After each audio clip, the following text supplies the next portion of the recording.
Bueno, buenos días de paz y bien para todos desde nuestro centro médico integral, nuestro sitio donde podemos ejercer una medicina con todo el amor, con toda la disponibilidad, con toda la integralidad y desde el mismo sitio donde podemos atender nuestros pacientes que reciben los sueros. Hoy hablando de un tema también de mucha trascendencia que es el síncope al paciente que se desmaya.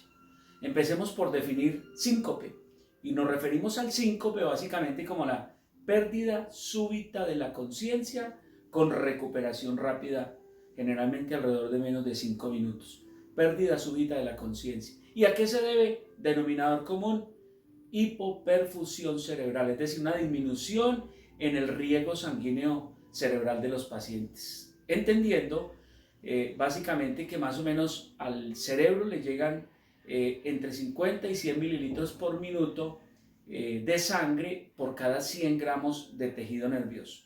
¿Cuándo ocurre el síncope? Cuando baja a 25 milímetros por minuto por cada 100 gramos, ocurre el síncope. O cuando la presión arterial baja más de 50 milímetros de mercurio, generalmente la sistólica, y se mantiene, digamos, esa por unos 6-8 segundos, el paciente pierde la conciencia.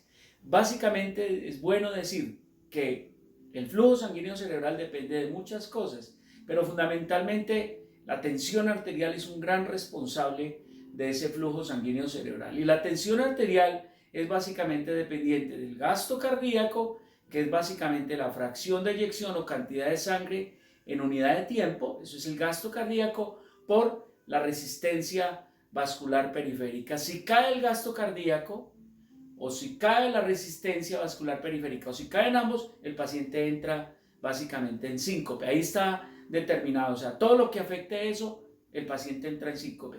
¿Cómo se clasifican los síncopes?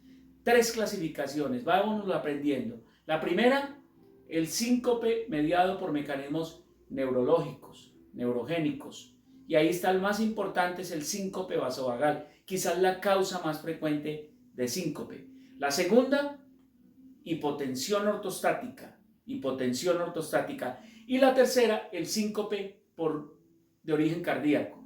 Básicamente, el paciente con síncope neurogénico, generalmente vasovagal, que tiene tres mecanismos grandes invocados.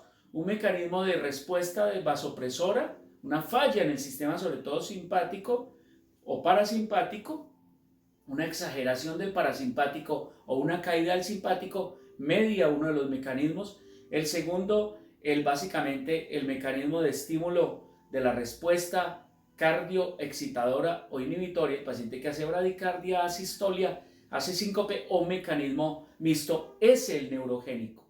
Básicamente, ¿cuál es ese paciente? El común, el frecuente, paciente que por un susto, paciente que por estrés, paciente que por una rabia, paciente que por un dolor severo, o paciente que por un recuerdo, o el paciente que mucho tiempo está de pie. Ese paciente hace síncope neurogénico vasovagal. Generalmente no requiere tratamiento. Ese paciente generalmente, obviamente hay que estudiarlo, pero se acuesta, se le deben levantar los pies y seguramente él vuelve y se recupera. Por eso es que muchos se desmayan y vuelven y recuperan y tiene un pronóstico en general bueno. Muchos mediados genéticamente, familias enteras que se desmayan. El segundo, el ortostático, hipotensión ortostática, una caída de 20 milímetros de mercurio, la sistólica, o de 10 la diastólica, durante 3 minutos, el paciente hace síncope por hipotensión ortostática. Típico, el que toma antihipertensivos.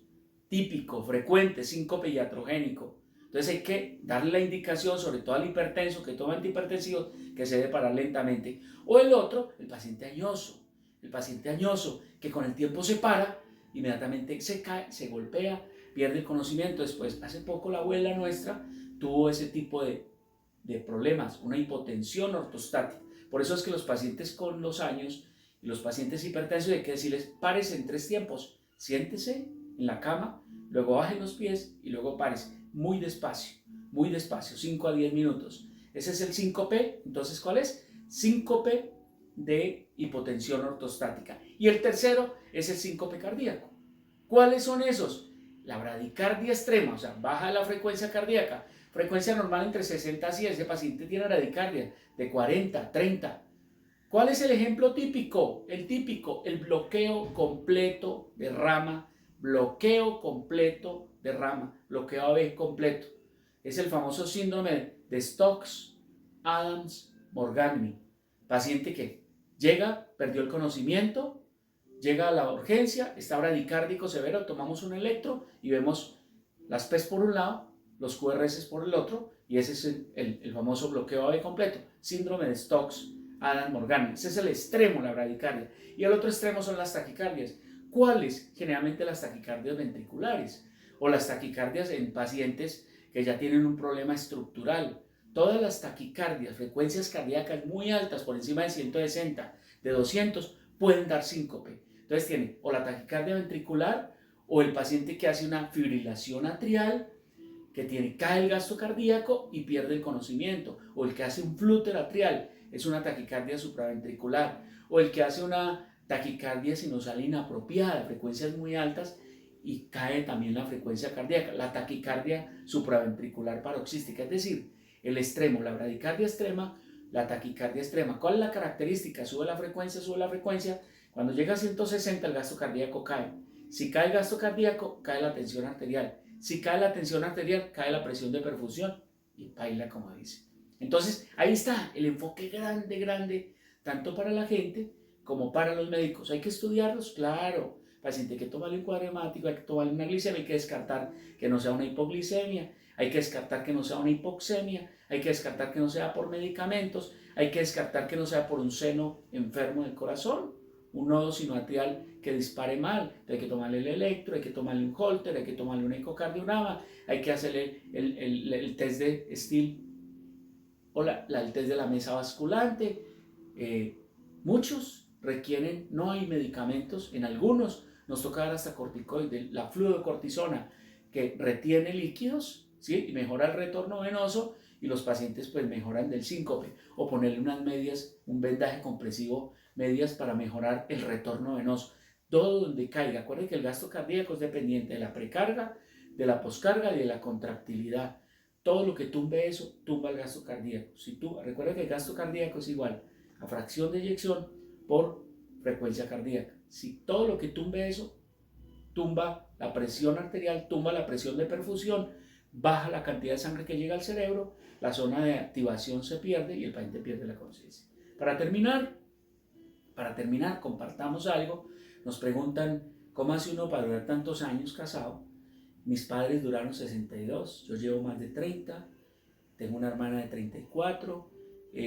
Pues primero hay un ejemplo, lealtad, fidelidad, amor, respeto. Pero ¿qué hace que uno dure tanto tiempo feliz? Pues sencillamente lo que yo le digo a la gente, lo primero es el amor, pero más que el amor tiene que haber más cosas: tolerancia, paciencia, respeto y un deseo. Cuando uno decreta ser feliz, vivir muchos años, estar mucho tiempo, tener hijos felices, tener hijos sanos, pues hay que hacer compromisos, y esos compromisos se tienen que mantener en el tiempo. En el tiempo, la esposa hay que amarla, la esposa hay que respetarla, los hijos son los tesoros más grandes que tenemos. Entonces una invitación, porque si mantenemos eso, mantenemos familia. Si mantenemos familia, tenemos una sociedad más sana. Desafortunadamente, eso no es lo que pasa en la sociedad. Que Dios los y nos bendiga.